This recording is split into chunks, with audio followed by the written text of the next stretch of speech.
What if the people who were meant to protect you became the very ones who sold you into suffering? Would you still believe God had a plan? Joseph was born into a family already shaped by struggle, rivalry, and unresolved pain. His father, Jacob, had lived a life filled with conflict from the very beginning, wrestling with his brother even before they were born. That history of tension followed Jacob into adulthood, into his marriages, and eventually into the household where Joseph was born. Joseph entered the world as the son of Jacob's old age, born to Rachel, the woman Jacob loved with his whole heart. Rachel's journey to motherhood had been filled with longing and tears.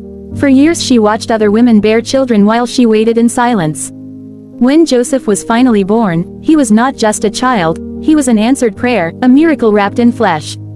Jacob's love for Rachel overflowed onto Joseph, and that love was never hidden. As Joseph grew, he became a quiet observer of the world around him. He listened more than he spoke. He watched how his brothers interacted with one another and with their father.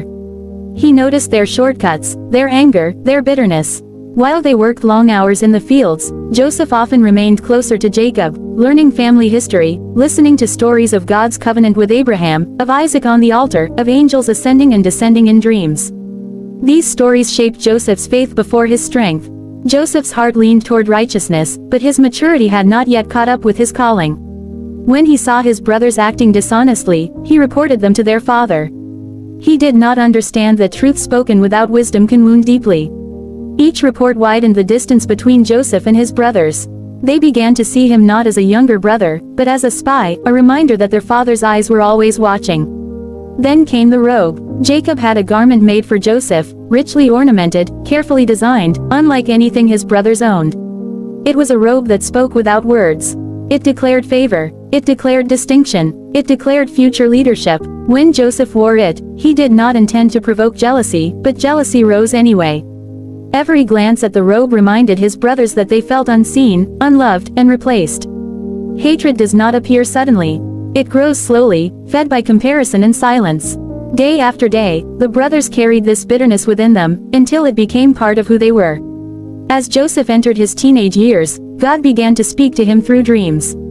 These dreams were vivid and heavy, carrying a sense of authority Joseph did not yet understand. One night, Joseph dreamed of standing in a field with his brothers.